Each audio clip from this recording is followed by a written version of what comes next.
Al est fou amoureux de sa nouvelle petite amie, qu'il trouve sublime et rayonnante. Mais il est le seul à la voir ainsi. Tous ses amis détestent cette fille, qui pèse plus de 150 kilos et qui cache bien des secrets. Al est victime d'un sortilège qui le rend aveugle à la réalité. Il ne voit pas les défauts de sa chère Rosemary, ni les problèmes qu'elle lui cause. Ses amis vont tout faire pour lui ouvrir les yeux, mais Al résiste. Il est persuadé que Rosemary est la femme de sa vie et qu'il n'a pas besoin de l'avis des autres. Mais jusqu'où ira-t-il pour défendre son amour? Avant leur rencontre, Al est son complice, Mauricio, qui partage sa vision superficielle et sa quête futile de la perfection. Ensemble, ils rôdent dans les boîtes de nuit, à la recherche des spécimens féminins les plus magnifiques, pour n'être rejetés encore et encore. Al nourrit aussi un espoir désespéré pour sa voisine Jill, qui est une déesse rayonnante à ses yeux, mais qui le voit comme rien de plus qu'un crétin superficiel. La vie de Al est une série de déceptions, tant personnelles que professionnelles. Il est oublié pour une promotion au travail et se sent bloqué dans une impasse. Un jour, le destin intervient sous la forme de Tony Robbins, un célèbre coach de vie qui se retrouve coincé avec Al dans un ascenseur. Tony perçoit le malheur de Al et décide de l'aider. Il apprend les problèmes amoureux de Al et réalise qu'ils découlent de son étroitesse d'esprit.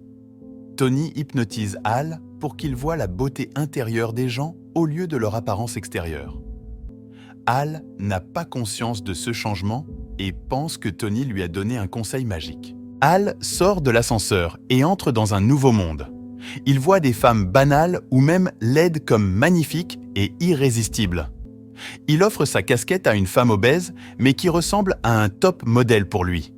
Elle est flattée par son geste et lui donne son numéro. Al est en extase et court retrouver Mauricio pour un verre. Il lui parle de Tony et du miracle qui lui est arrivé. Mauricio est sceptique et s'excuse pour aller aux toilettes. Quand il revient, il est choqué de voir Al danser avec un tas de femmes grosses et bizarres. Il essaie de l'éloigner d'elles, mais Al pense qu'elles sont des anges et les rejoint sur la piste de danse. Jill, qui est aussi dans la boîte, est déconcertée par le comportement de Al. Elle se demande ce qui lui prend et pourquoi il perd son temps avec des femmes si peu attrayantes.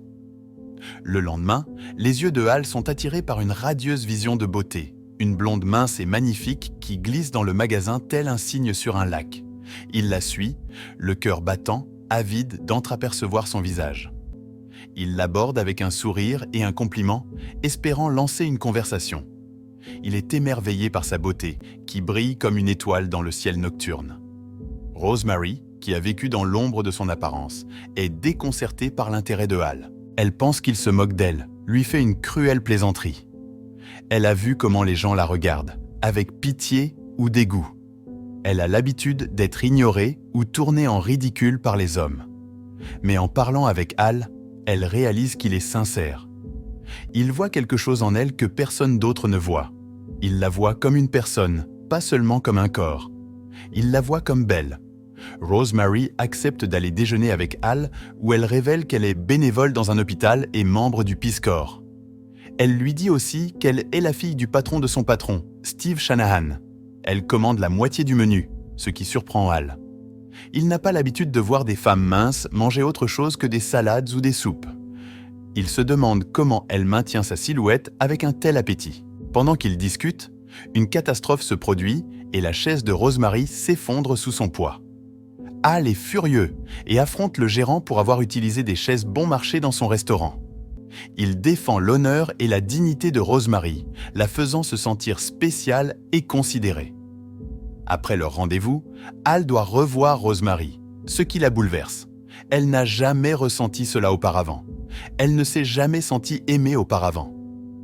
Le lendemain, Al présente Rosemary à son ami Mauricio, qui est choqué de voir son copain superficiel sortir avec une femme obèse qu'il qualifie de rhinocéros. Mauricio n'en croit pas ses yeux. Il pense que Al a perdu la tête ou la vue. Il essaie de le mettre en garde au sujet de la taille de Rosemary, mais Al n'écoute pas. Il se moque de ce que pense Mauricio.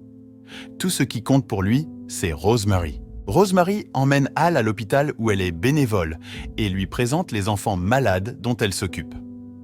Là, il rencontre une adorable petite fille nommée Cadence, atteinte d'une maladie terminale. Hal distrait Cadence et ses amis avec des blagues et des histoires, les faisant rire et sourire. Rosemary admire la gentillesse et la compassion de Hal, ce qui la fait l'aimer encore plus. Elle dit que la présence de Hal est bonne pour l'estime de soi des enfants, car il les traite comme des enfants normaux. Cela surprend à nouveau Hal, qui voit les enfants comme de charmants anges. Il ne remarque pas leur maladie ou leurs cicatrices. Il ne voit que leur innocence et leur joie.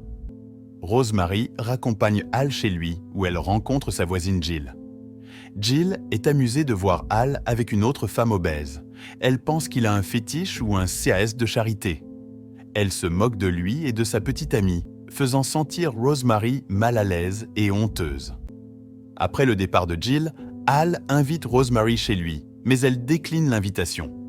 Elle dit qu'elle sait qu'elle n'est pas jolie et que les compliments de Hal la font se sentir idiote. Elle dit qu'il est trop bien pour elle, trop beau pour elle, trop parfait pour elle. Elle lui dit au revoir et le laisse seul. Après le départ de Jill, Hal invite Rosemary chez lui, mais elle décline l'invitation. Elle dit qu'elle sait qu'elle n'est pas jolie et que les compliments de Hal la font se sentir idiote. Elle dit qu'il est trop bien pour elle, trop beau pour elle, trop parfait pour elle. Elle lui dit au revoir et le laisse seul. Le soleil se lève sur un nouveau jour et Rosemary frappe à la porte de Hal avec un bouquet d'excuses. Elle a honte d'avoir laissé ses insécurités obscurcir son jugement et de s'être enfuie devant ses paroles sincères. Elle le supplie de lui pardonner sa crise d'enfantillage et de la reprendre dans ses bras. Hal fond à sa vue et l'accueille avec une chaleureuse étreinte. Il lui dit qu'il n'y a rien à pardonner, qu'il l'aime telle qu'elle est. Ils reprennent leur romance bienheureuse, explorant le monde ensemble. Ils naviguent sur les eaux bleues, plongent dans les récifs coralliens et dînent dans les meilleurs restaurants. Ils partagent leurs rêves, leurs peurs et leurs secrets. Un jour, Rosemary décide de présenter Hal à ses parents, en espérant qu'ils verront en lui ce qu'elle voit. Mais la rencontre tourne mal quand Hal essaie de faire un compliment à la mère de Rosemary en disant qu'elle a hérité ses courbes d'elle. Les parents avalent leur choc et sourient pendant le reste de la rencontre. Ils font semblant d'approuver Hal jusqu'à ce qu'il se retrouve seul avec lui. Alors, le père de Rosemary déverse son venin et accuse Hal d'être un chercheur d'or qui exploite le poids de sa fille pour son propre profit. Hal est sans voix devant ses paroles et réplique avec une défense passionnée de Rosemary. Il lui dit que c'est lui qui la blesse en imposant ses opinions et attentes étriquées sur elle.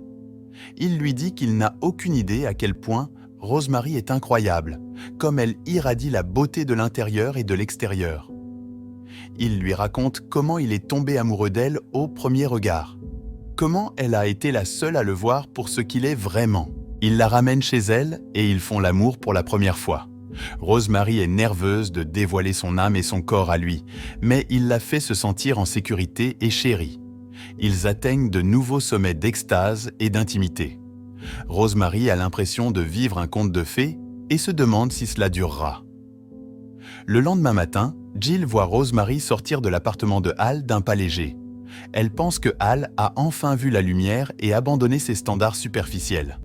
Elle décide de le récompenser avec une bouteille de vin et des jeux vidéo ce soir-là, mais il décline. Il n'a aucun intérêt pour ces cadeaux futiles. Il ne veut être qu'avec Rosemary.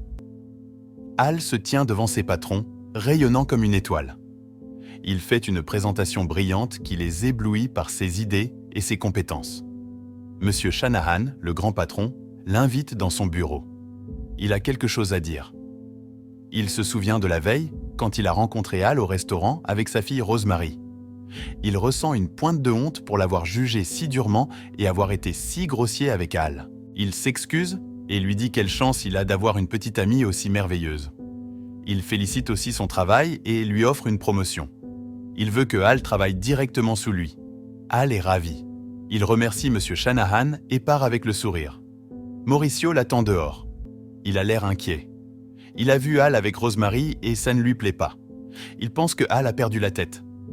Comment peut-il sortir avec une femme aussi grosse et laide? Il ne sait pas que Hal la voit différemment. Pour Hal, elle est la plus belle fille du monde. Mince, sexy et magnifique. Hal pense que Mauricio a peur de s'engager. C'est pourquoi il trouve toujours des excuses pour larguer ses petites amies.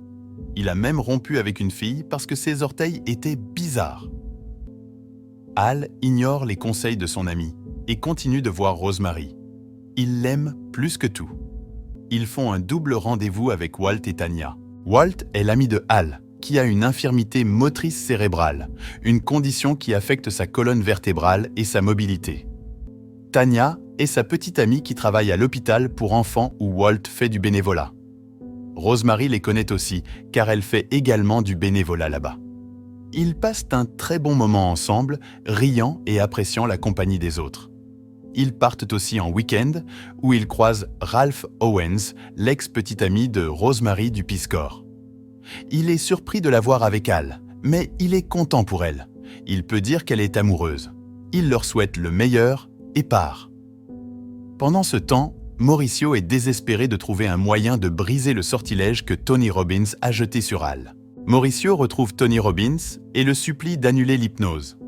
Mauricio trompe Tony pour qu'il lui donne les mots magiques qui peuvent arrêter l'hypnose de Hal, en disant que Hal risque d'être viré à cause de cela.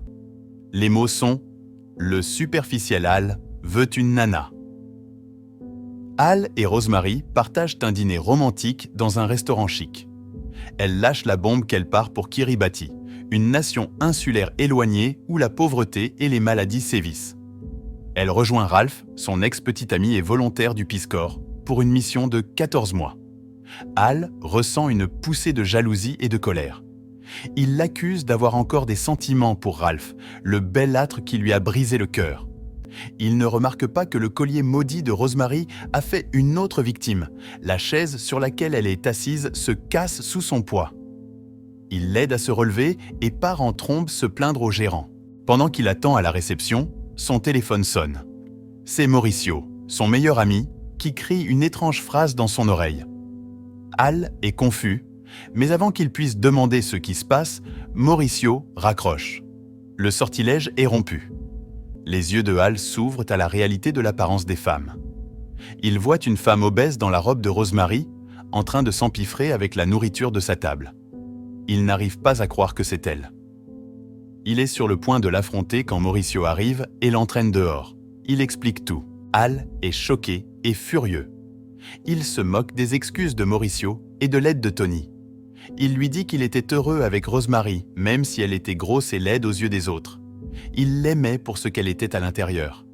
Il blâme Mauricio pour avoir ruiné sa vie et lui dit de le laisser tranquille. Il évite Rosemary pendant des jours, ignorant ses appels et ses messages.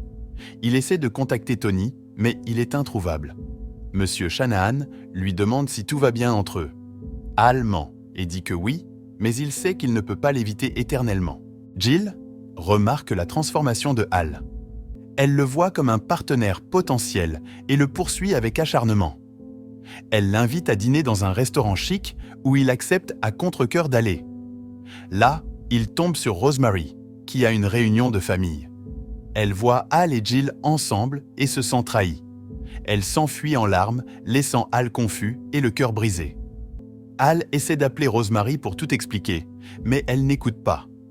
Elle l'appelle menteur et lui raccroche au nez. Elle pense qu'il est comme tous les autres hommes qui ne se soucient que du physique. Elle décide de partir pour sa mission du Peace Corps et de l'oublier. Hal est anéanti. Il ne comprend pas ce qui a mal tourné. Il va à l'hôpital rendre visite à Cadence, la jeune fille brûlée dans un incendie. Il la voyait avant comme une princesse parfaite, mais maintenant il voit ses cicatrices et sa douleur. Il réalise que l'hypnose de Tony n'était pas une malédiction, mais une bénédiction. Elle lui a appris à voir au-delà des apparences et à apprécier les gens pour ce qu'ils sont.